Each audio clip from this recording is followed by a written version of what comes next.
वक्रतुंड महाकाय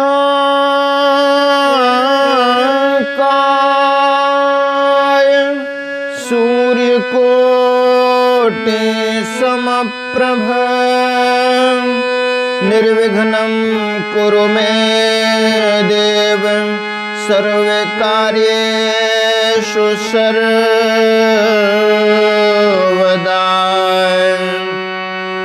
या देवी सर्वभूतेषु बुद्धिरूपेण संस्थिता नमस्तस्यै नमस्तस्यै नमस्तस्यै नमो नमः। श्री गुरु चरण सरोज रज निज मन मुकुर सुधारि वर्णो रघुवर बिमल जसो जोदायक फल चारु। बुद्धिहीन तनु जानिके सुमिरो पवन कुमार बल बुद्धि विद्या देहु मोहि हरहु कलेश विकार। सीता राम चरित अति पावन मधुर सरस अरु अति मन भावन।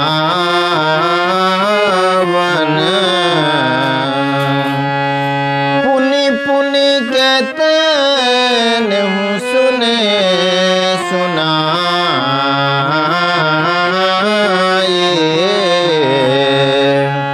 पिय की प्यास बुझत न बुझाए।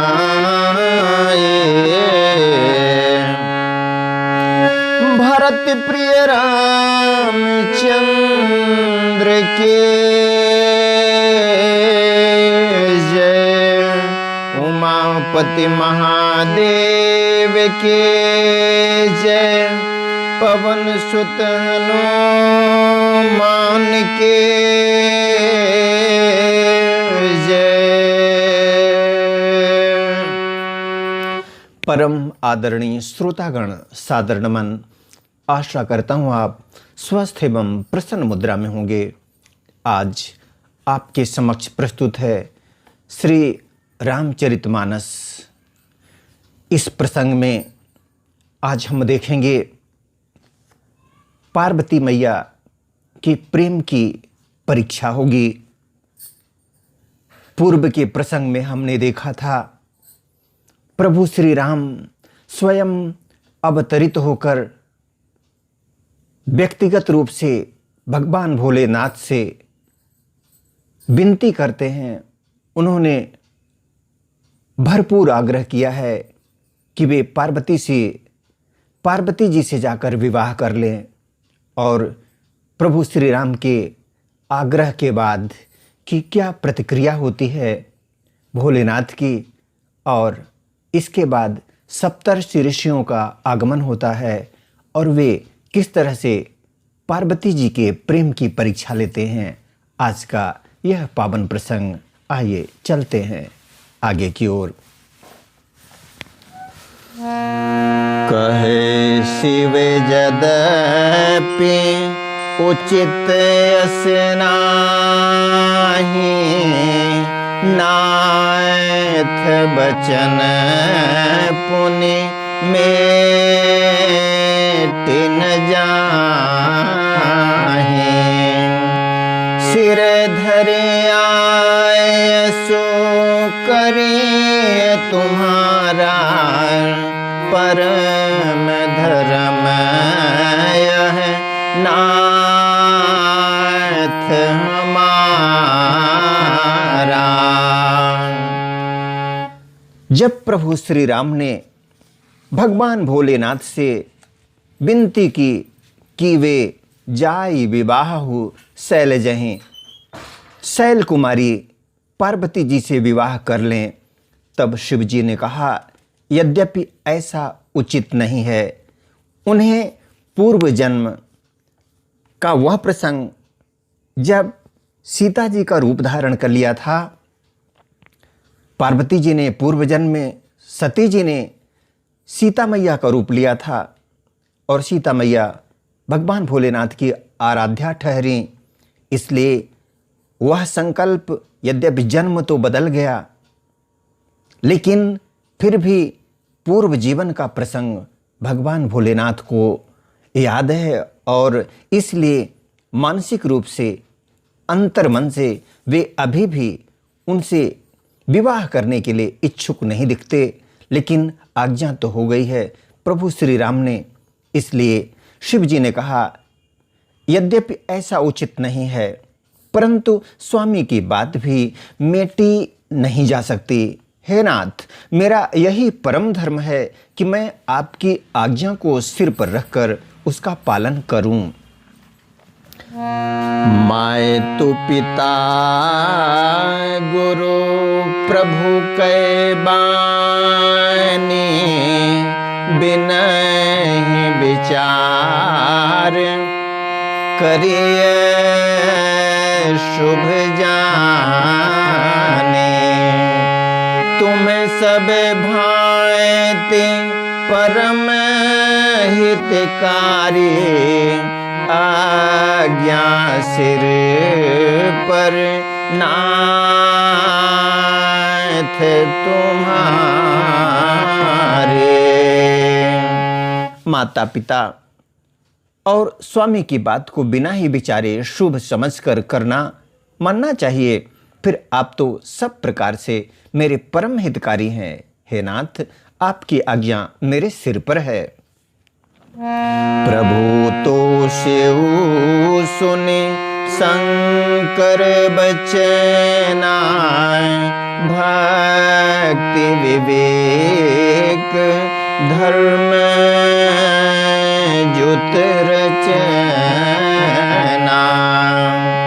कहे प्रभु हर तुम्हार पन रहे, अब उर राखे हूँ जो हम कहे। शिव जी की भक्ति, ज्ञान और धर्म से युक्त वचन रचना सुनकर प्रभु रामचंद्र जी संतुष्ट हो गए।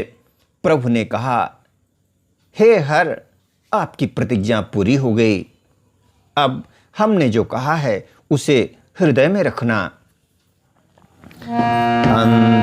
अंतर्धान भयस भाखी, शंकर सोई मूरते उर राखे।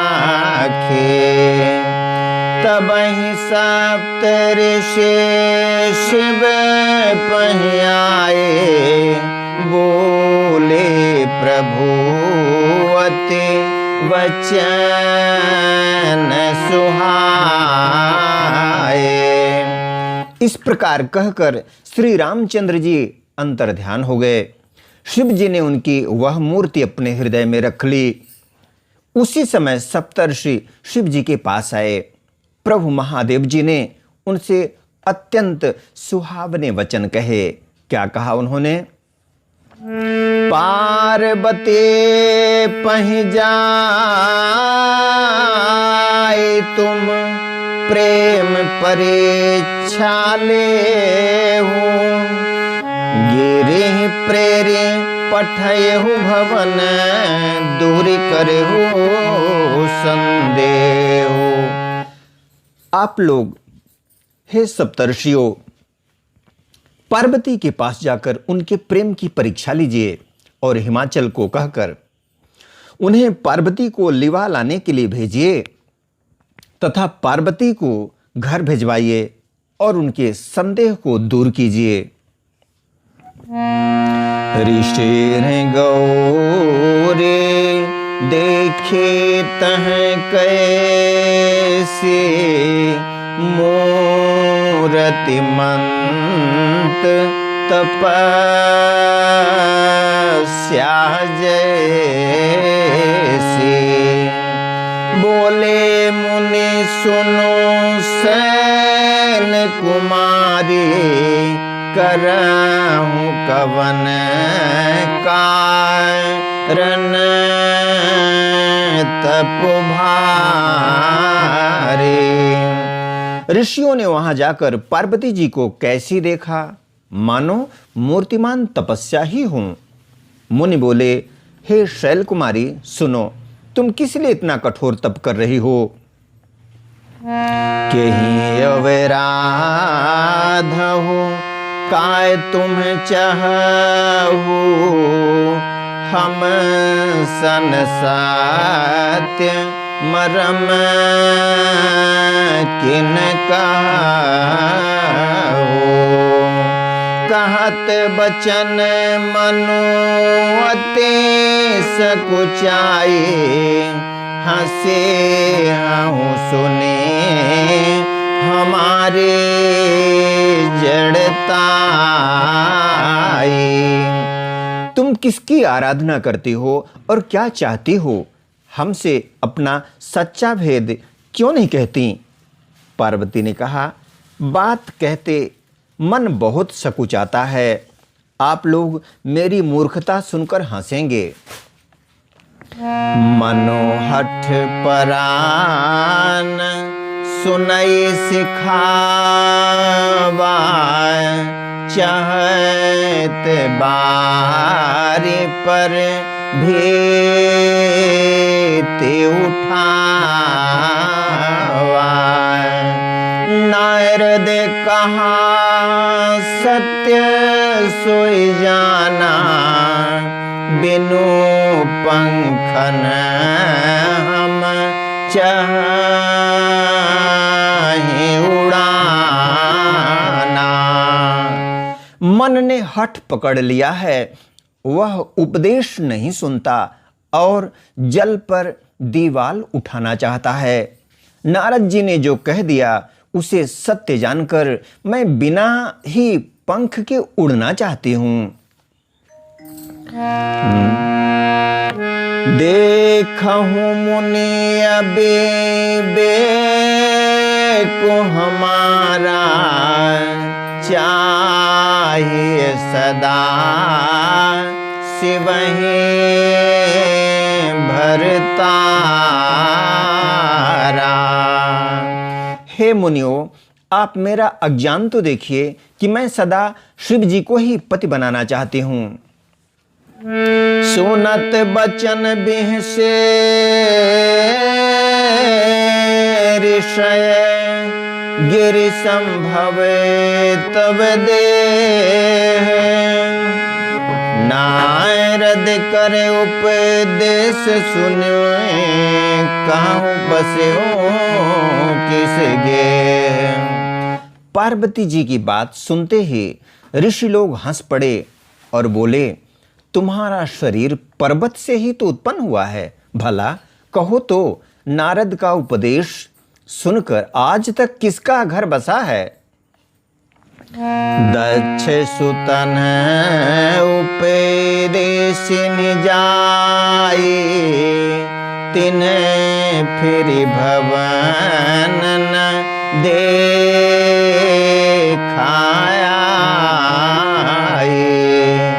चित्रकेतु कर घरों घाला, कनक कशिपु कर पुण्य सहाला।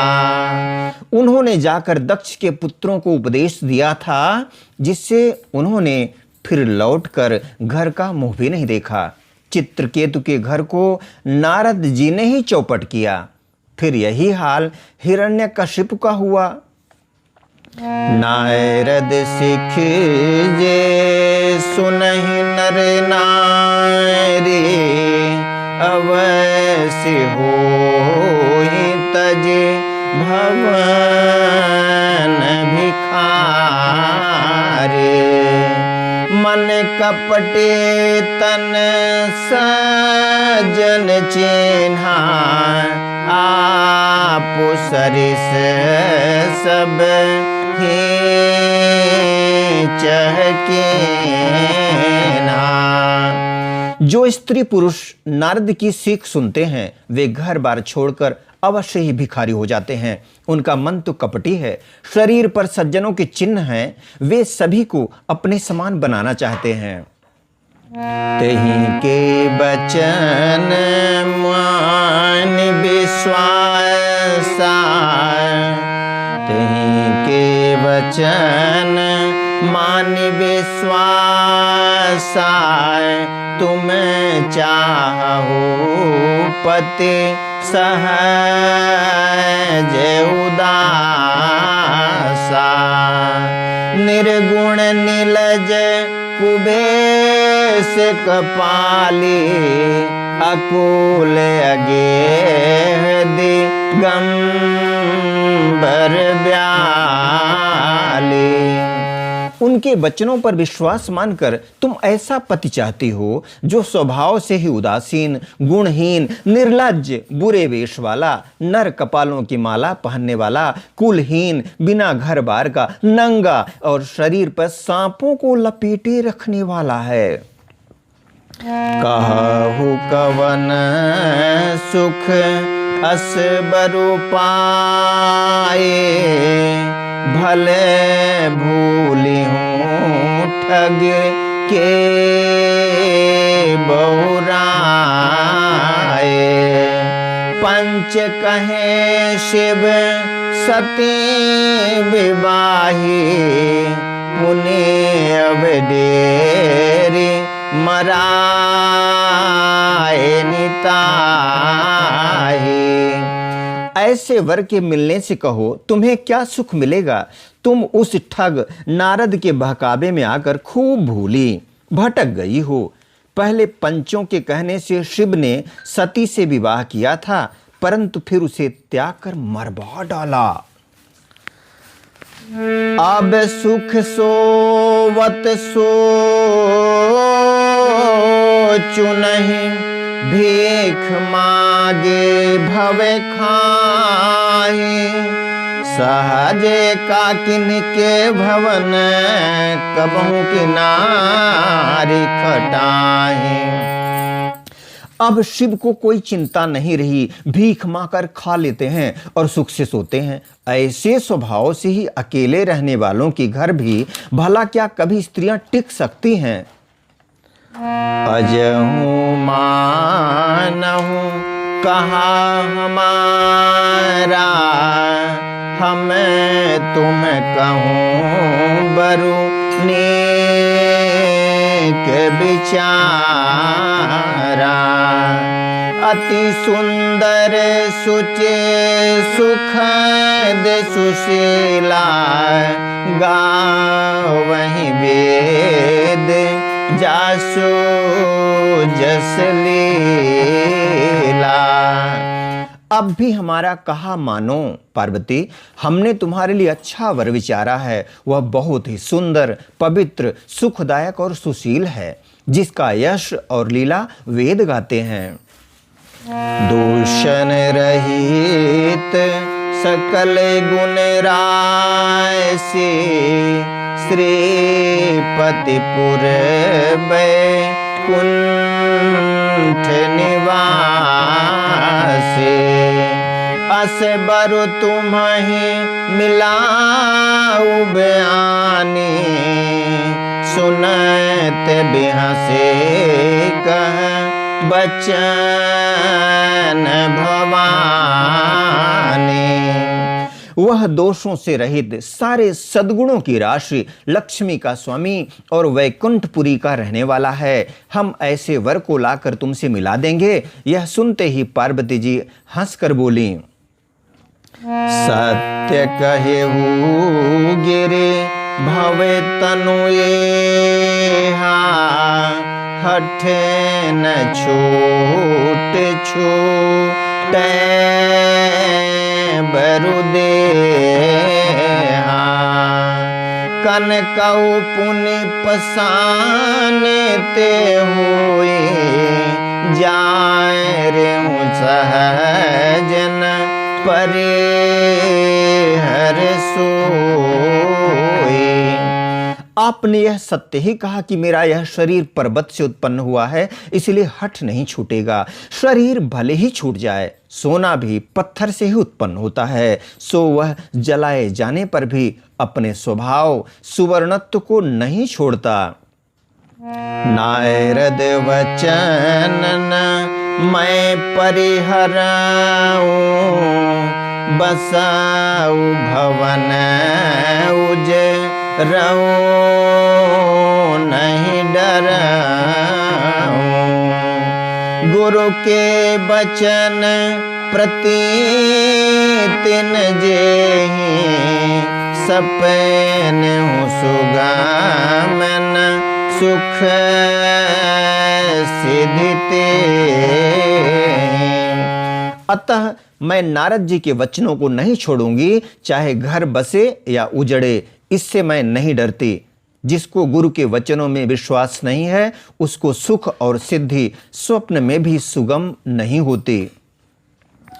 महादेव अवगुण भवन, विष्णु सकल गुण धाम। जेहि कर मन रम जाहि सन, तेहि तेहि सन काम। माना कि महादेव जी अवगुणों के भवन हैं और विष्णु समस्त सद्गुणों के धाम हैं, पर जिसका मन जिसमें रम गया, उसको तो उसी से काम है। आदरणीय श्रोतागण, आज्ञा दें इसी प्रसंग के साथ। मिलेंगे पुनः एक नए प्रसंग के साथ। तब तक स्वस्थ रहें, प्रसन्न रहें। वीडियो देखने के लिए धन्यवाद एवं आभार। जय श्री राम।